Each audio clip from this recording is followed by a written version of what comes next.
Hello, I'm Dr. Angie McCartney. And I'm Ruth McCartney. Welcome to TeaFlix, where each episode's intimate conversation features a fascinating guest across the spectrum of Beatles world, pop culture, Grammy winners, the music industry, chefs, producers, music stars, actors, and more. So bottoms up and join us as they spill the tea on TeaFlix. And we are live once again. We are live. Jolly good. Happy Tuesday. Happy Tuesday. Yes, I hope you're all okay after the horrendous tornadoes and good grief. God, Mother Nature is really, she's mad as hell and she's not going to take it anymore. Exactly. Yeah. But we have sunshine today here in California. Finally. Yeah. Absolutely. So nice to be with you all again. Yep. There we go. So today I am really excited to have our guest, Jay Bergen, that I did a quick little stand-up at the bottom of last hour. Jay is known as Lennon's lawyer, which for reasons that shall unfold very shortly. After many years, he decided to write a book about a very interesting case, which is kind of a tit for tat sort of a thing. But I don't know anybody that really could have John and Yoko on one side and take on the mob on the other. And so I think without further ado, we will bring on Jay Bergen, Esquire. And there he is now. Hi, Jay. Hello, Jay. Hi, Angie. Hi, Ruth. How are you all? We're great, thank you. Everybody's good. Good. You? Thank you very much. I'm great. Thank you very much for the invitation to be on your show. I'm delighted to have you. Yeah. Absolutely. I know that a lot of our viewers will know you from having met you at various fests and so on. But for the few that don't, tell us how you got started and what your background is. Well, I was raised on Long Island. I'm a real New Yorker. My mother's family, my father's family were from the Bronx. I went to Fordham College and then Fordham Law School. And after law school, I was very fortunate to clerk for Sylvester J. Ryan, who was then the chief judge of the federal court in Manhattan. Yes. And I started practicing law in I graduated from Fordham Law School in 1962. 62 and clerked for a year or so with Judge Ryan, and it was also a Fordham grad, and then started practicing law. And in 1972, I joined a law firm called Marshall, Bratter, Green, Allison, and Tucker, and that's where I came to represent John Lennon in 1975. Wow. I always felt sorry, and I've been a receptionist many times in my life, and I was offered sort of temp jobs at law firms, and I could never wrap my head around saying all those names every time the phone rang, Yes. Good morning, Manat, Phelps, Phillips, Rothenberg, and Tunney. How can I help you? Great. Yeah, no, it's all right. I'll go and work in a food truck. I'm good. Wow. Well, so John and Yoko were clients of the firm, right? Actually, when John and Ringo and George left Alan Klein in 1973, my senior partner, one of my senior partners, David Dalgenis, who was a real estate corporate lawyer, he was hired by John to represent John and advise him in connection with the dissolution of the Beatles, which, as you remember, was being negotiated then and took quite a while to straighten out. Yeah. And so in 1974, late 1974, early 1975, there were rumors that this Morris Levy, who was notorious, he was known as the godfather of rock and roll. He was tied into the Genovese crime family in Manhattan. A very, very bad dude. In fact, Morris was the model for the Jewish gangster in The Sopranos, Hesh Rabkin. Oh, really? Oh, wow. Yes. Wow. That tells you a lot. Nice. There was this rumor, and it was going around the office, and I went to David, and asked him, since I'm a trial lawyer, if anything happens with this case, I'd like to be involved. Excuse me. So I had previously been involved when I joined the firm in 1972 for a couple of years where I was representing Terry Knight, who was the founder and the manager of Grand Funk Railroad. And they had a falling out. And so we finally settled that litigation in early 1974. So on February 3rd, 1975, David asked me to come to his office. He handed me a letter from Morris Levy, dated in January, saying that he had an oral agreement with John Lennon to record and market about 15 or 16 old rock and roll songs from the 50s and 60s and market that on a worldwide basis. And David asked me to go to a meeting that afternoon at 5 o'clock at the offices of Capitol Records, which I did. Halfway through the meeting with three of Capitol's lawyers, the conference room door opened and in walked John Lennon. Oh, wow. Now, needless to say, I was a little bit stunned. I bet. For a minute, but we all introduced ourselves. Great. And started questioning John about, this Levy and what was happening. Yeah. And finally, the decision was made that John had been trying to finish this album of oldies but goldies, as he called it. Yeah. And I asked him how long it would take to finish it. And he said, I can go into the studio tomorrow and finish it in 2 days. Wow. Because everybody was anticipating that Levy was going to start marketing the album at his version of the same album at any moment. And so that was the decision. John and I left Capitol about 7 o'clock together, rode down in the elevator. And I believe that was the first night that John returned to Yoko Ono in the Dakota. Wow. After his lost weekend with May Pang.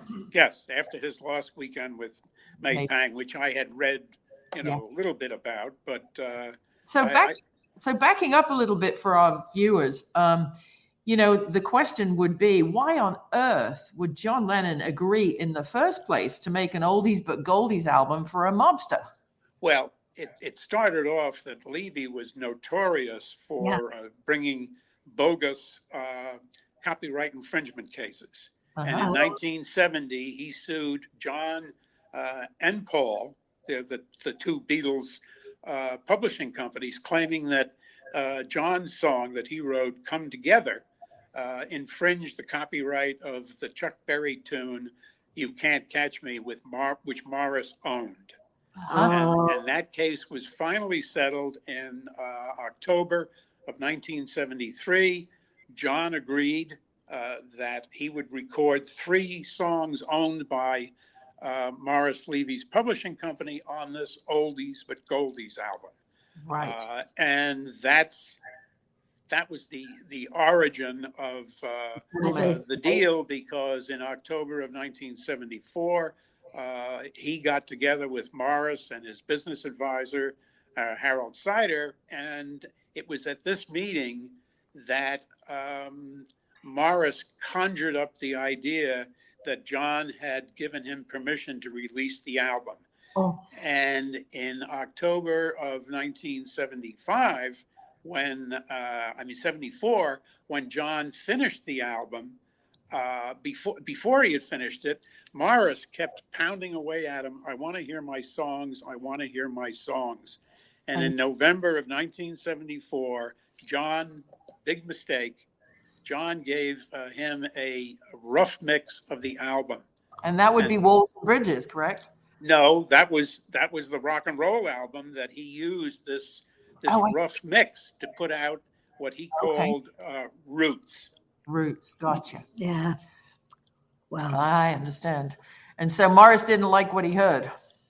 Well, he didn't care. No. He just slapped this thing together put it out, started selling it. John rushed and finished the album in the 2 days. Capitol released it, I think, on February 13th, 75.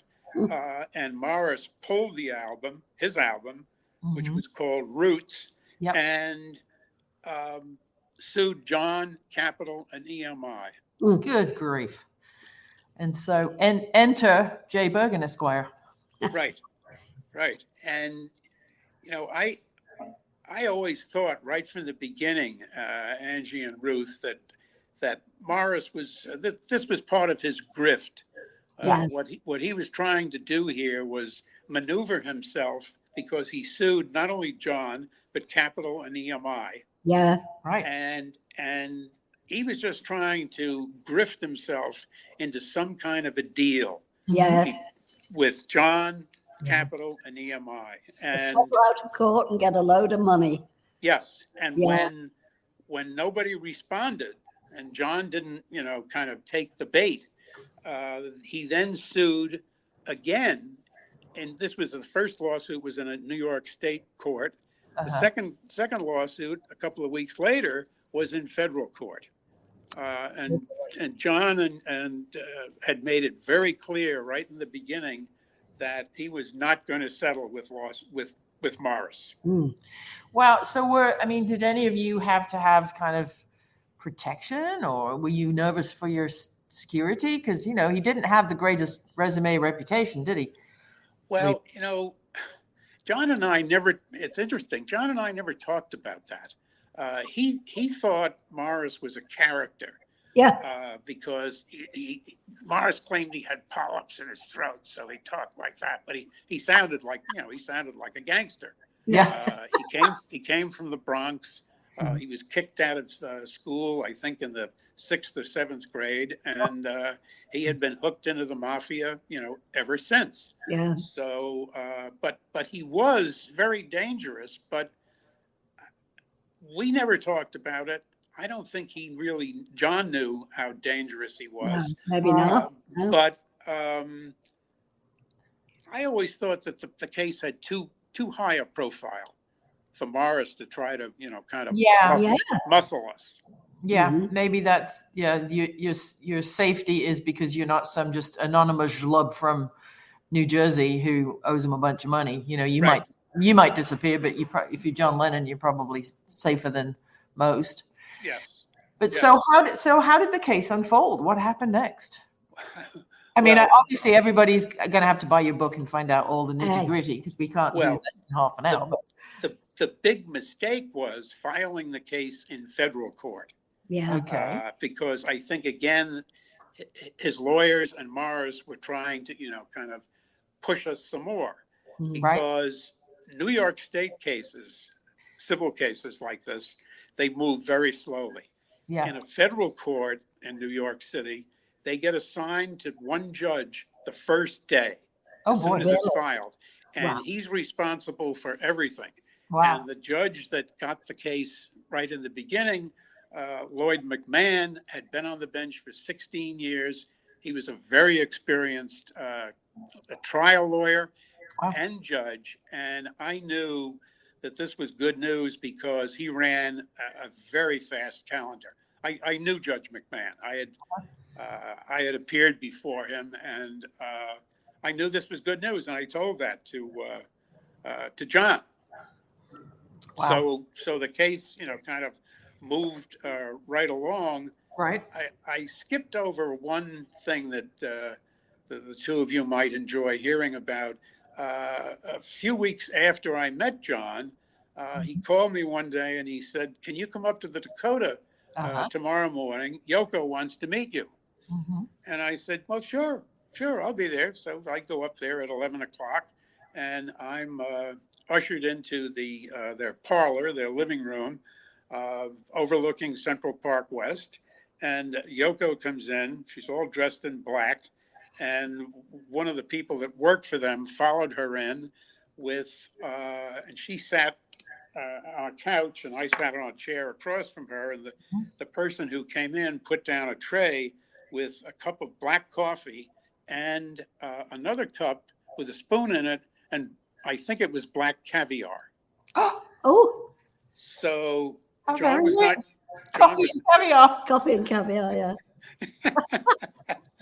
this is 11 o'clock in the morning. Yeah. Right. So John was not there. I didn't see him. Wow. And Yoko said, "Thank you for coming." And she proceeded very politely to question me for To about be an the hour. once over, in other words, yeah. Exactly. Yeah, questioned me, and she had read both of the complaints.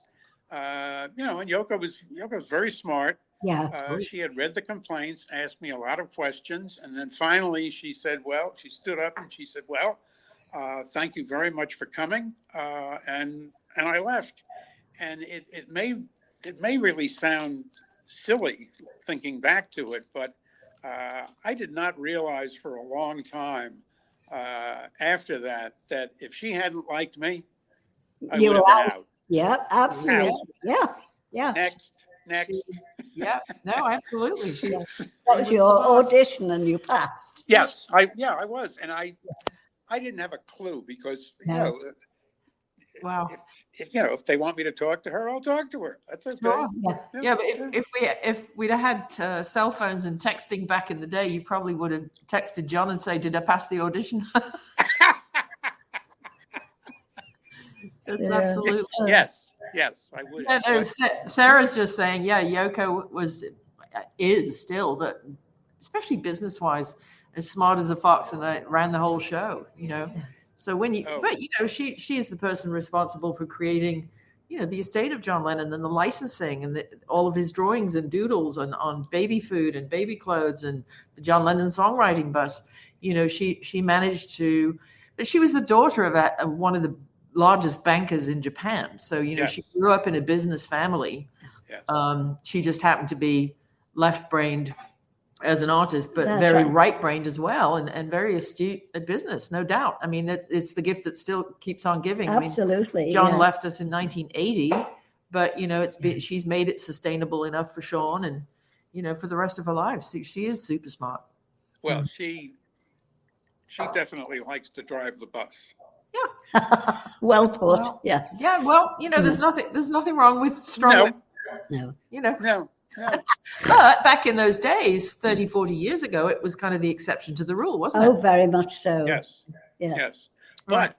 But from then on, throughout the the whole preparation for the trial and everything, Right.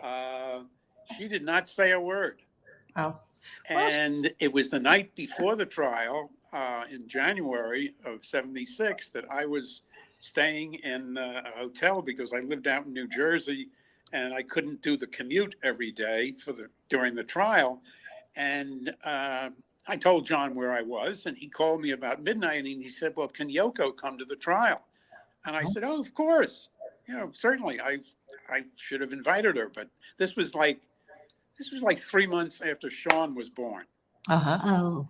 And so she came to every day of the trial that John came to for 20 days. Good grief. Never said a word. Never said, "We should do this," or "Why are you doing that?" Yeah. And the first day at the lunch break, I got into their limo, and I said to John, "What would you like to eat?" And he said, "We're only eating fish." Okay. So I said to the limo driver, "Would you please take us down to where the old Fulton Fish Market was, not far from the courthouse?" Yep. And because I knew there were some wonderful seafood restaurants there. Uh-huh. And he pulled up in front of Sloppy Louie's, Lovely. which had been there for decades and decades and decades. Yeah. And we went in there and had lunch, and we ate every day that they came to court. The 20 days spread over January, March, and April. Yeah. We had lunch at Sloppy Louie's. Good for business for them. Yeah. Yeah. When I was talking to May Pang recently, she actually came out here last year, and we had lunch at the chili place. It's very famous for its chili. It's right on Santa Monica and La Cienega. What's it called, Mark? Barney's Beanery. Barney's Beanery. And so that's John absolutely loved those kind of places. And we have one down here in our village called Cantillini's Salerno Beach that's been here forever. And evidently it had Christmas decorations put in one year in the late 60s, and they never ever took them down until about 10 years ago. Yeah. And John used to just say sometimes to them, let's go to Salerno Beach in Playa del Rey. So literally walking distance from our house is one of John's old favorite haunts, because sometimes he'd just have a hankering for Christmas in the middle of July, and that's where they go. Well, this place was not fancy, no tablecloths, Nope. plastic cups. Yeah. Lovely. People never bothered us. It was kind of a hangout for people who were, because we weren't far from Wall Street, the financial district. Yeah. And it was great. And obviously they really liked it. So that's where we ate. Right. Plenty of fish. Plenty of fish. Good old fish and chips never killed no one. So I tell you what I was wondering, how did you cope with the press once all this got started? Were you bombarded with journalists and photographers? And No, because this was when John dropped out of the music business. Right. And that started really in late 1974. He appeared before Elton John at Madison Square Garden. Yes. On Thanksgiving night.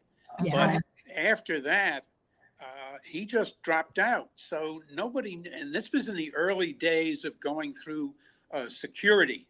Yeah. The radar or the metal electronic stuff.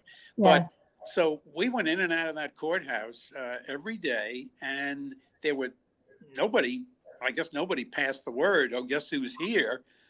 Because there were a couple of articles in Rolling Stone magazine. Right. But that's it. And there weren't any crowds following the trial either. Quite different from how things are now. Oh yeah. I mean, if you're a celebrity and you walk into a restaurant, it's not. I like to call Twitter and X. I've renamed it Twix now. But we didn't have Twix and cell phones in those days. Martin and I were in Albany, New York, about 10 years ago, and there was a very popular app called Foursquare. And I like to give shout outs to local restaurants and chefs. I'm a big foodie. And we checked into a German place in Albany, New York. And as we got there, I checked in. I said, hey, I'm at so-and-so, going to have the pretzel or whatever it was, because, I'm twisted and salty, so I need more pretzels. And I went to the ladies' room, came out. There's a guy with a big white long lens. And I saw your post on Foursquare. I followed you down. Paparazzi guy. Oh. I mean, you really have to learn to say where you've been after you've been there nowadays. But to think that nobody really cared that John Lennon was in court and nobody covered it is quite astonishing nowadays. That wouldn't happen. Well, in the in the 8 months it took to get the case to trial, It's as long as that. Sure. that was very quick. Yeah. Very quick. Yeah. John and I walked around New York, and people basically left him alone. I took him to lunch at the Oyster Bar in Grand Central Station. Wow. And also at a place in the Waldorf called the Bull and Bear. Yeah. But, I'm sure you know that his one rule on autographs was, I'll give anybody an autograph as long as I'm not eating. That's right. Not when I'm eating. That's right. Once it's over. Yeah. But I have one funny story to tell you about when we'd walk around the city after the second day of his deposition taken by Morris's lawyers. When the deposition ended, it was right around 12 or 12:30. It was a beautiful day in May of 75, and we were walking up Park Avenue towards the Waldorf. Mm-hmm. And suddenly this middle-aged woman stopped in front of us and said, "You're George Harrison." Oh, perfect. And John said, "Yes, I am. Thank you very much." and then she walked on, and we continued walking and started laughing out loud. But with John's sense of humor, I know that if she had asked for an autograph, he would have signed George's name. Oh, no doubt. Yeah. No doubt. Well, Either way, he just made her day, right? Oh, absolutely. Yes. Oh, yes. She thought she met George Harrison. Yeah, we Exactly. had a funny Exactly. episode one time with John. We'd all been to see the premiere of How I Won the War, and Cilla Black and her husband were hosting a supper for us all. They lived on Portland Place at the time. In London. In London, yeah. So we all traipsed to the movies, and then we went to Cilla's apartment, and we were in limos. And as we were getting out of the limo to go into Cilla's apartment, a very drunken, teetering man in top hat, white tie and tails. It wasn't Fred Astaire, by the way. He thrust up to John. He said, aren't you one of those Beatles chappies? And John said, yeah. And he said, well, sign this. It's for my daughter, Amanda, or whatever. He said, sign it for her. I hate you myself. And John said, you do? Well, no. Kept on walking. Yeah, sign it to, and the man was horrified. sign it to a Ariadne or something. Yeah. I personally, I can't stand you. I can't think you're stand you. dreadful. John said, really? Well, can't say. I loved it. Yeah. Typical John Winston. Absolutely. Oh dear. Well, It's he had a great sense of humor. Oh, not half. Yeah.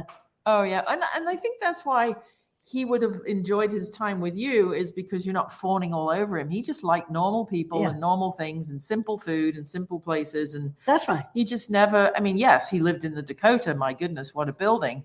But if he's got a choice of a place to go, he'll go and eat in Central Station. Why not? Well, and once I got over the shock of him walking into that conference room, Yeah. he was, we got along, and he was just another client. That's what I tried. Yes. That's what I tried to how I tried to treat him. Yeah, it should be. Yeah. Mhm. As it should So be. how long you alluded to 20 days? How long did the trial actually last?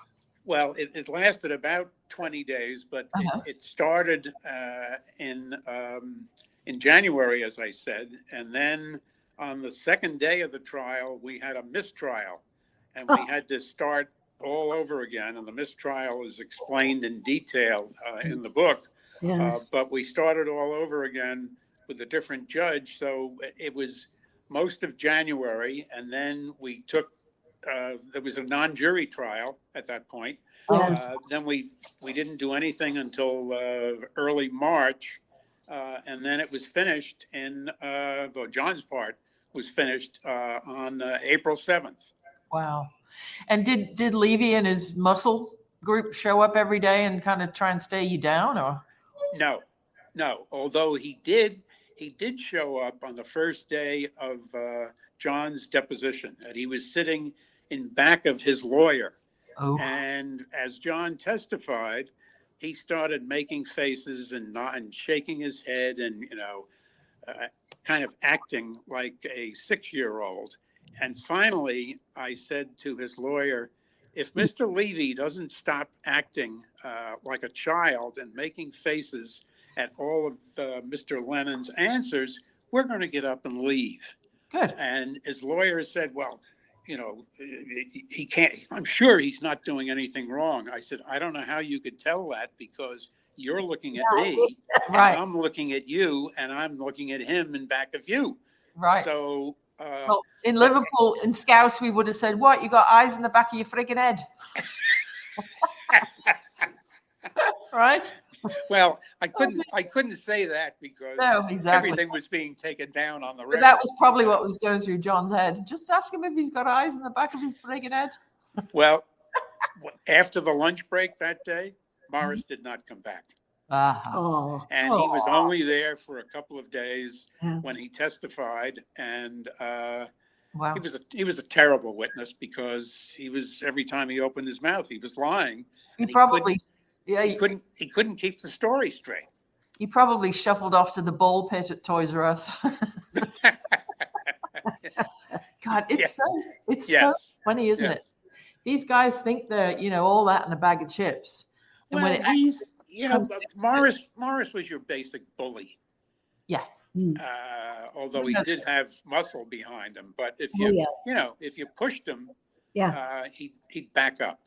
Mhm. Yeah, we know those characters. Oh yeah, plenty of them. We've seen them in pop culture before. Yes. But we don't talk politics on this show, so there you go. No. So So now, when did you ever think about writing a book when that was all, when it just wound down, or was that a later idea? Did you Well, ever- it was a very late idea Yeah. because this is the only case I kept a lot of the file. I had 5 or 6 banker's boxes with all of the transcript of the trial, the Beatles and John Lennon records that we used as exhibits.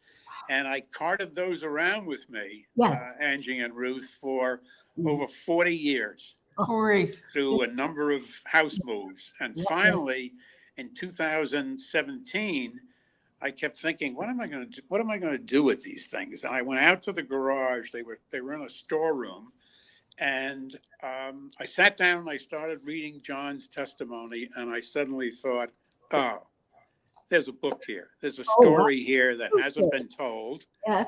And this was a period of John's life when very few people knew what he was doing or what he was like. That's right. And we spent a lot of time together preparing for depositions and the trial and everything. I mean, John testified for 310 pages. Oh my goodness. Wow. Spread over, a number of times testifying. And that's when I decided to write the book. And it took me about 5 years. Good grief. I'm not surprised. Yeah. Karen, our friend from Edinburgh, Scotland, is asking, when all was done and dusted in court in the years that followed, was there ever any regret shown from Levy's side, or did he and John ever meet up again or speak again? Do you know if there was ever any kind of reconciliation? No. In fact, we won everything, and including we had counterclaims. We won damages. Capital and EMI was awarded damages, and Morris was so furious that he settled with Capital and EMI for $170,000. Wow. And made us defend the entire appeal because he wanted to, he just didn't want to cave in and settle with John. So they never met again. When we had the appeal in January of 1977 in the Federal Court of Appeals in Manhattan, Levy was not there. Wow. I don't think they ever met or talked again. And, he basically, just tried to exact revenge on John by forcing us to defend the appeal. And we won the appeal. Wow. Brendan McKinley is asking, so the book is called Lennon, the Mobster, and the Lawyer. And if you add a .com after that, Brendan, you will find it. And there is also, since your name's McKinley, I should tell you, there's also a stunning audio version by Scott R. McKinley. That's available. Yes, there you go. And it's here's silver the book. It's Lennon, the Mobster, and the Lawyer, the untold story. There's the silver medal for best first book nonfiction. Bob Gruen, the famous rock and roll photographer, who was a very good friend of John and Yoko's. He wrote the foreword to the book, and a lot of Bob's photos are in the book, including, if we have time, I have a quick story to tell you. One day, first of all, one day Bob showed up at Sloppy Louie's and took a picture of us having lunch, and then John sent it to me later on as kind of a souvenir.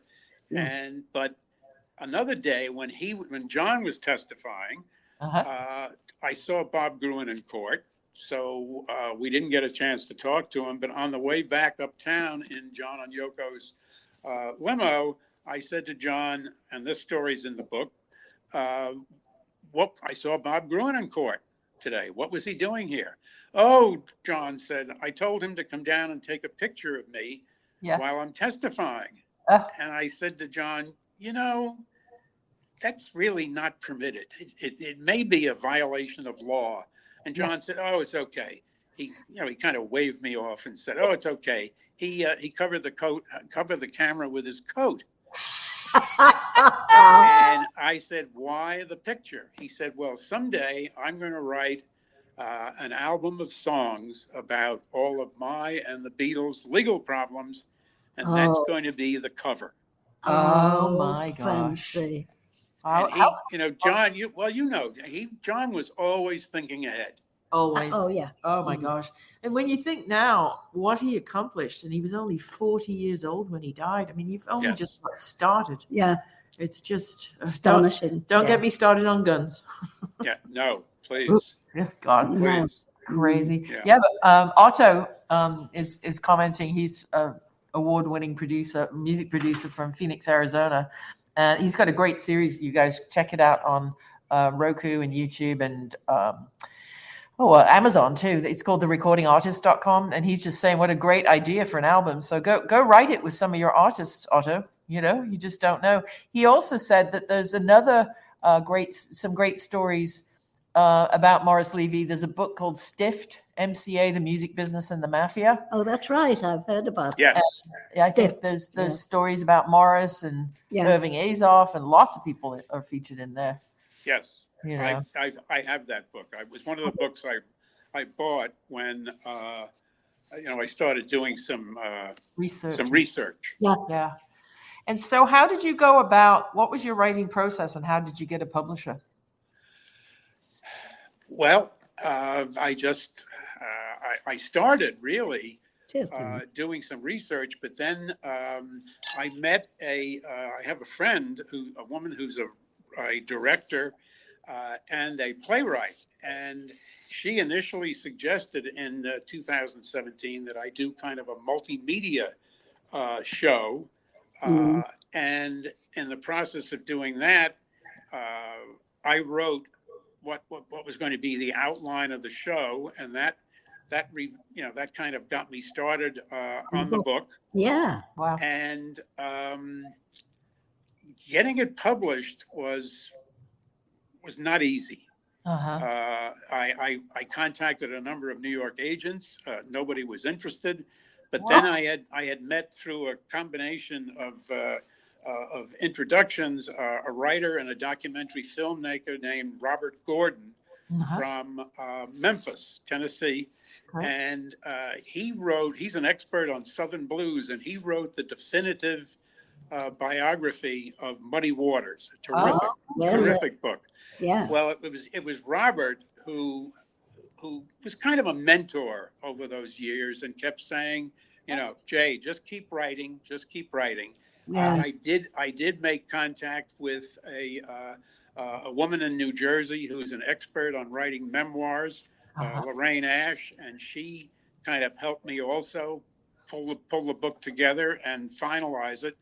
And Robert Gordon, recommended a friend of his who has a small independent book publishing company in Memphis, Tom Graves. I sent several chapters to Tom Graves. He called me up. He said, "I love this. Great. Can you cut it back to about 300 pages?" And he published it. Fantastic. Great. Yeah, I love those stories. It's like Angie's publisher, Stephen Wilson in New York. He operates out of his house in Irvington. The company's called Imagine and Wonder, and they have a ton of Beatle books. And it's just, if you go with these big houses, I think that's every writer's dream in the beginning. I want to be with Simon & Schuster or Penguin or what have you. But if you're a first-time writer, you're very often just a number on a spreadsheet, and you don't get that extra organic attention that somebody who really cares about the project. If you go with a small independent publisher, they know all the tricks. They have all the same outlets. But I love to hear stories like that. That it's just the universe led you on a path to the right publisher, to the right place. Yeah. Exactly. And Ruth, you're right. What I kept gathering, talking to agents and everything, that even if I got a deal with a publisher, they'd just turn it over to some young editor, and it wouldn't be my book. Right. No. Well, and not only that from the artistic side, but what I've learned, and Angie's got 7 books in the marketplace. It's a question of, do you have a fan base and you want to sell them one by one and sign them, which is kind of the approach we take here? Or do you want to trust that Penguin's sales force knows a guy who knows a gal at Barnes and Noble and they're going to sell 50,000 books? Well, those days of, those deals are few and far between. Yeah. Yes. Barnes and Noble now, good luck selling them anything. And if you might sell them a dozen copies on sale or return. And if they don't sell them in 120 days, you get them back and you pay the shipping. Exactly. Yeah. So, there's so much to know about the publishing industry, that being with these small independent publishers, another one of Angie's books was published by David Charlesworth of Probabilistic Publishing, a friend of a friend in Houston, who just, you can pick up the phone and talk to them and say, hey, how can we, maneuver this or do that or promote this? It's so great that books are now, they're becoming a thing, and audiobooks are becoming podcasts. And, because it's all out there. And I think that the day we lose books is going to be I don't think we'll ever lose books, to be honest. I hope not. Certainly. Yeah. But, these big behemoths that came along, these big publishing companies, and swallowed stuff up. And if it wasn't working in the first 3 weeks, they just dropped it. It's horrible. Right. Well, I'm delighted the way it turned out, because exactly on this Thursday, I'm giving a talk at a local library about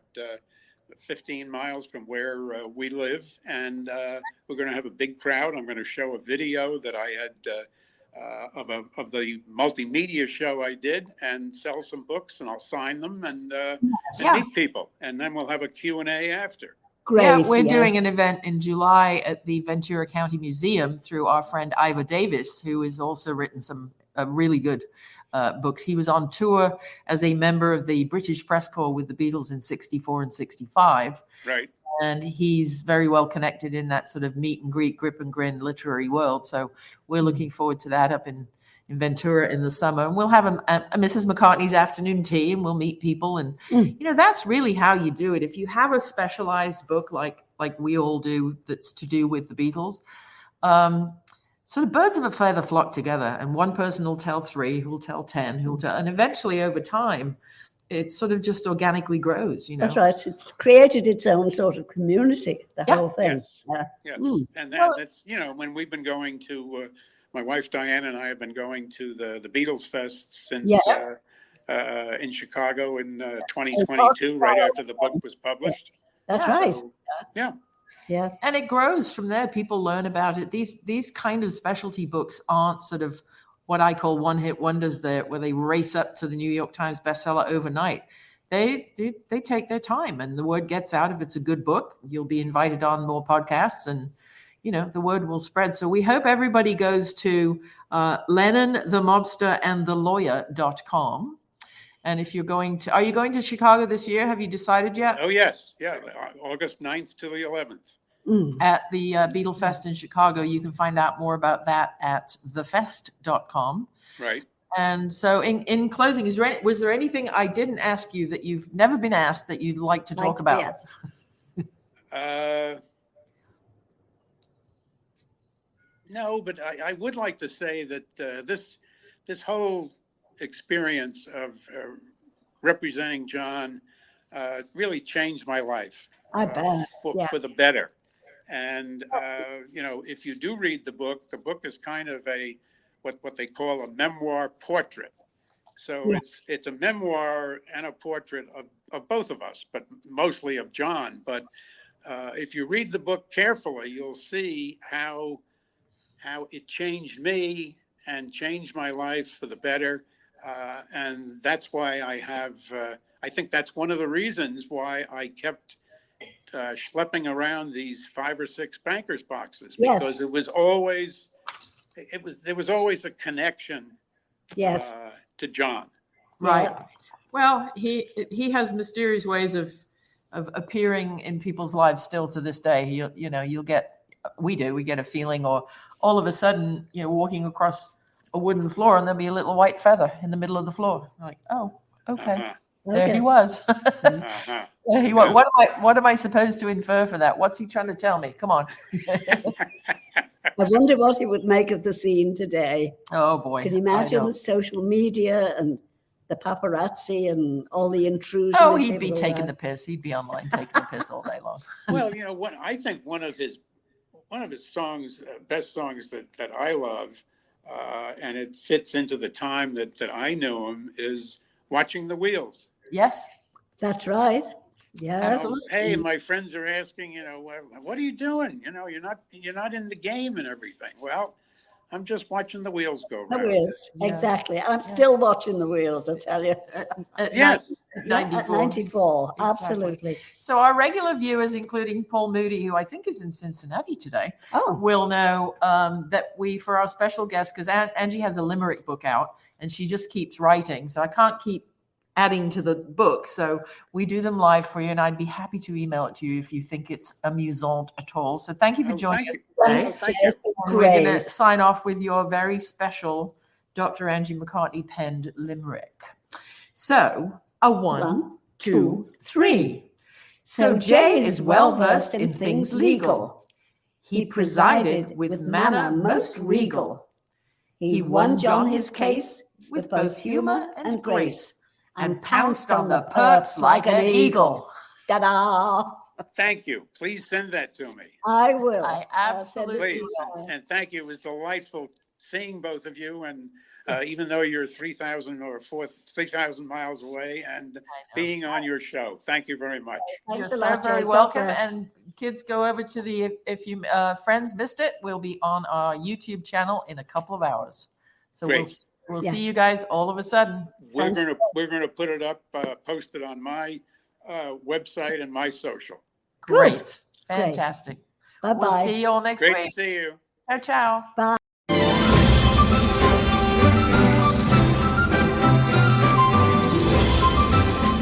Thanks for tuning in to TeaFlix, and check out Dr. Angie's books, Organic Teas and CBD at mrsmccartneysteas.com. Toodle pip.